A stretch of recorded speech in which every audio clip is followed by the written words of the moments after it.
출애굽기 20장 4절에서 6절 말씀 봉독해 드리겠습니다. 너를 위하여 새긴 우상을 만들지 말고 또 위로 하늘에 있는 것이나 아래로 땅에 있는 것이나 땅 아래 물속에 있는 것에 어떤 형상도 만들지 말며 그것들에게 절하지 말며 그것들을 섬기지 말라. 나 내 하나님 여호와는 질투하는 하나님인즉 나를 미워하는 자의 죄를 갚되 아버지로부터 아들에게로 3, 4대까지 이르게 하거니와 나를 사랑하고 내 계명을 지키는 자에게는 1000대까지 은혜를 베푸느니라. 아멘. 요즘 10계명 매주 한 계명씩 주일마다 10계명 연속 설교를 나누고 있습니다. 10계명은 그리스도인이라면 누구나 들어온 말씀이지만 그 깊은 의미를 알지 못할 때가 많이 있습니다. 우리는 10계명을 막연하게 무엇을 하지 말라, 무엇을 해라 라는 명령으로만 생각을 하지 이 말씀을 따를 때에 경험하게 되는 은혜와 자유에 대해서는 깨닫지 못할 때가 많이 있습니다. 10계명은 첫 시간에 강조한 것처럼 우리를 향한 자유 선언입니다. 이 말씀을 따라서 살아갈 때에 우리는 하나님 안에서 경험하는 진정한 자유와 삶의 의미를 발견하게 됩니다. 오늘은 10계명의 두 번째 계명을 함께 묵상을 합니다.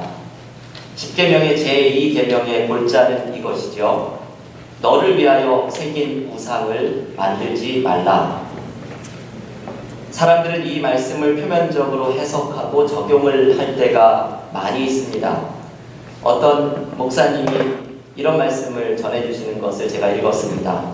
한 번은 교회 한 청년이 어두운 얼굴을 하고 이 목사님을 찾아왔는데 이 청년은 대학을 진학하려고 재수를 한국에서 하고 있는 청년이었습니다. 그런데 가고 싶은 학과가 미대의 조속과입니다. 조각과로 하는 곳이죠.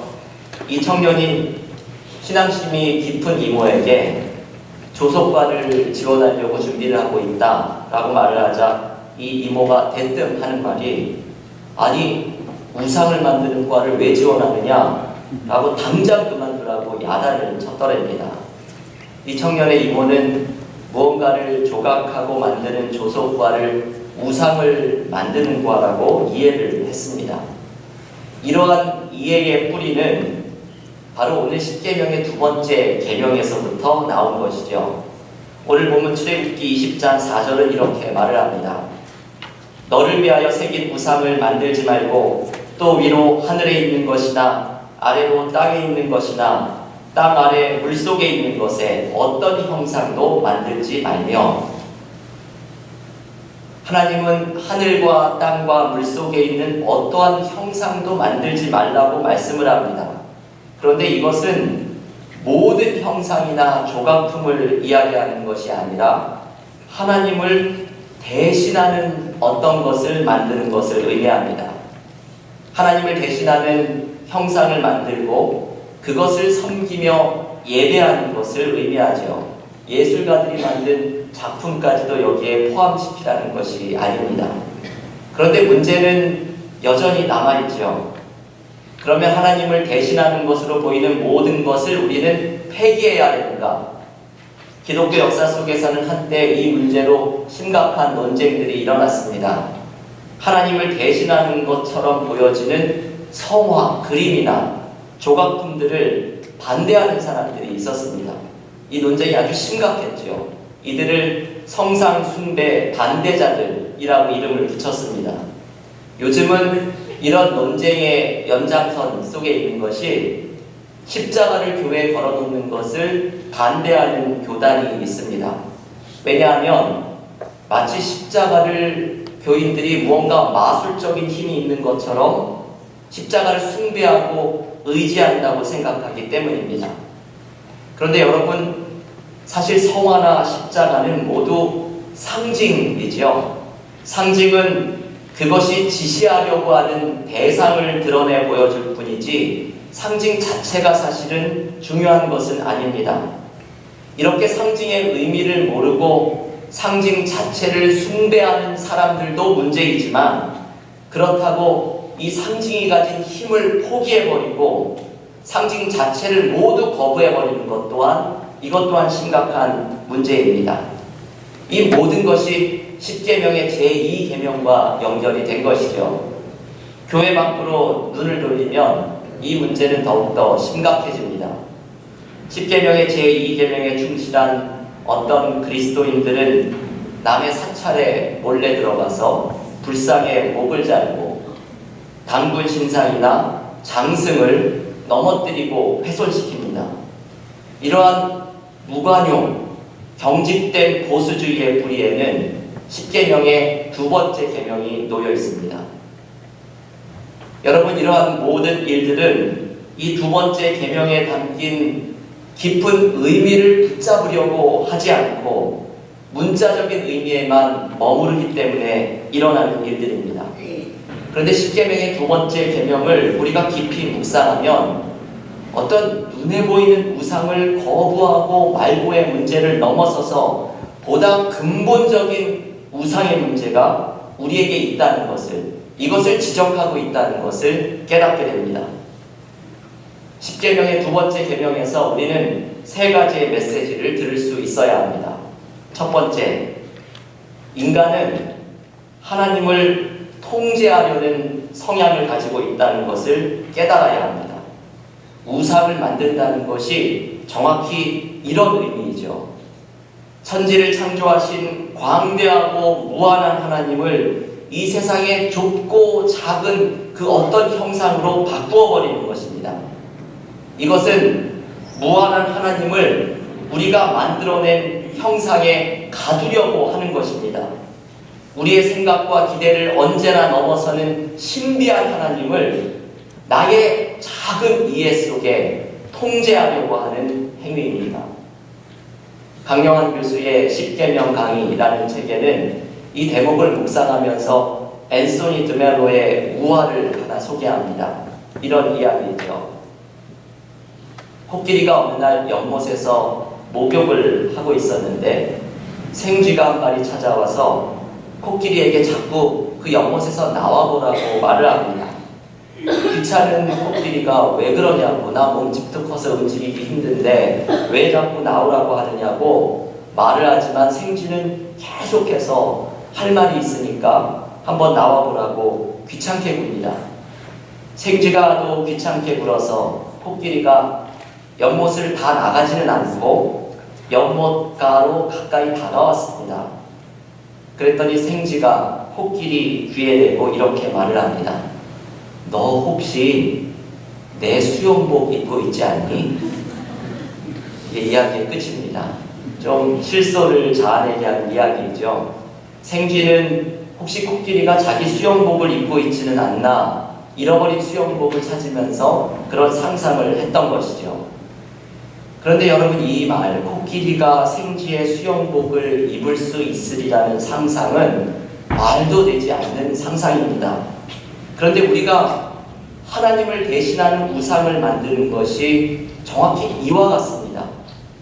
광대한 하나님을 나의 작은 어떤 것으로 표현해내고서는 마치 코끼리에게 생쥐의 수영복을 입혔다라고 이야기하는 것처럼 내가 하나님을 완전히 이해했다, 내가 하나님을 완전하게 파악했다라고 말을 하는 것입니다. 여러분, 이것이 사실 심각한 것이죠. 하나님을 나의 이해로 파악하려고 하고 하나님을 내 생각의 어떤 것으로 통제하려고 하는 것이, 이것이 심각하고 위험한 것입니다.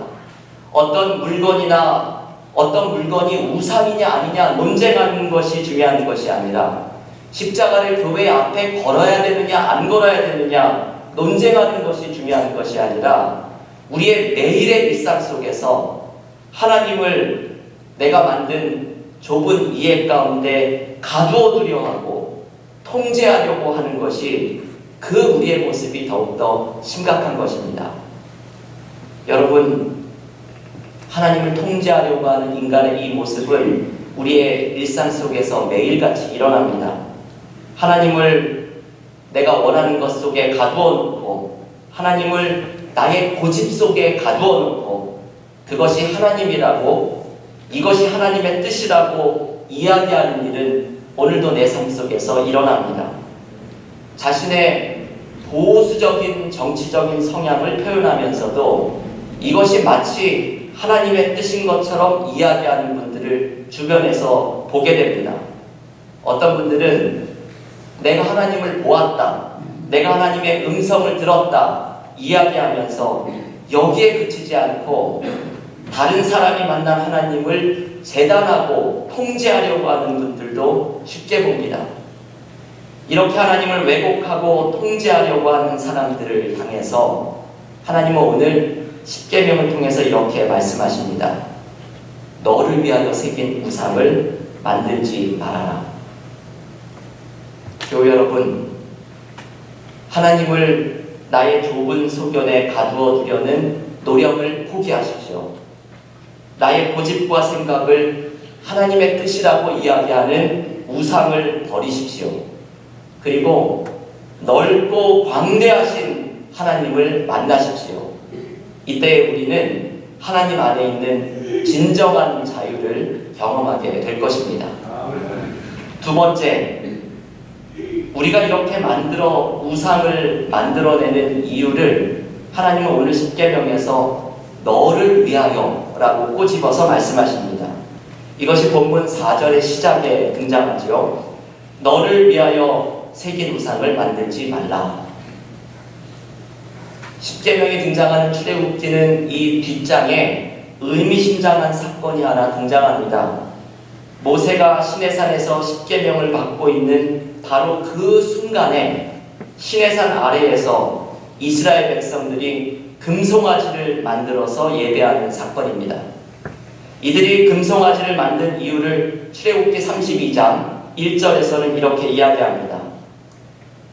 백성이 모세가 산에서 내려옴이 더딤을 보고서 모여 백성이 아론에게 이르러 말하되 일어나라, 우리를 위하여 우리를 인도할 신을 만들라.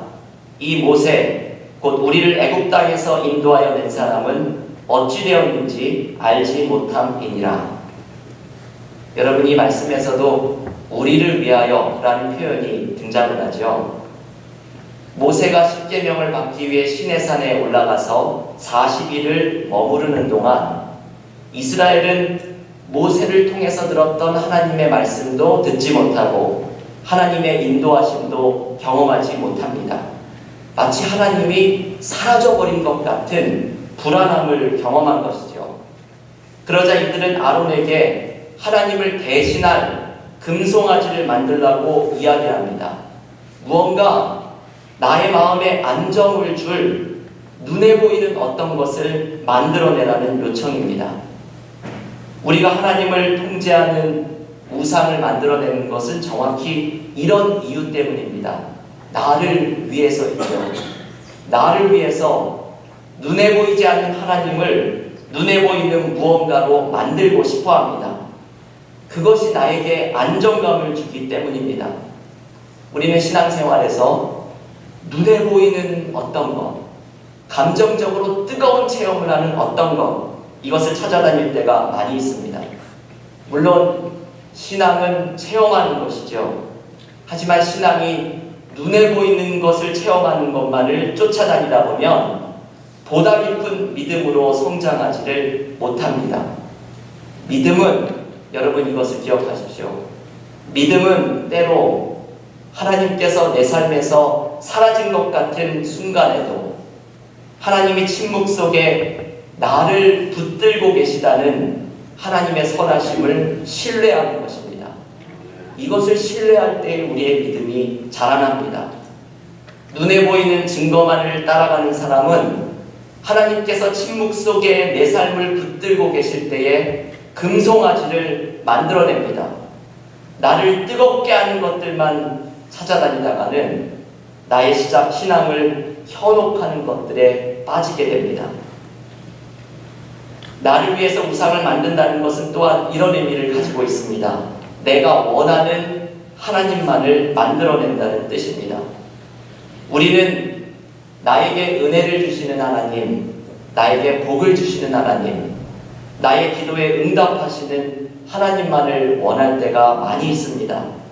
하지만 하나님께서 너의 삶이 변화되어라 요구하실 때, 내가 하나님의 뜻대로 살아가기를 하나님께서 요구하실 때, 우리는 이런 하나님의 모습을 그리 반가워하지 않습니다. 언젠가 윌버 위스라고 하는 분이 지은 3달러어치의 하나님이라는 시를 소개해드렸습니다. 영어로 $3 worth of God, 하나님이 꼭 3달러짜리의 가치를 하는 하나님을 갖고 싶다는 시입니다. 그 시가 이렇게 이야기를 합니다. 나는 주님의 작은 일부분만을 사고 싶습니다.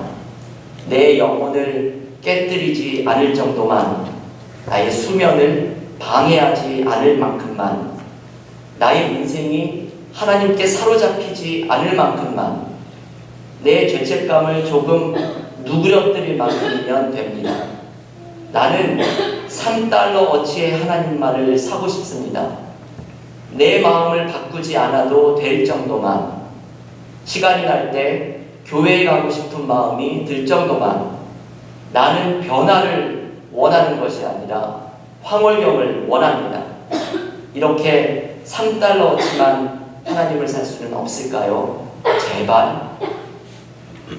여러분, 이 시는 우리들의 마음을 잘 표현하고 있는 시이지요.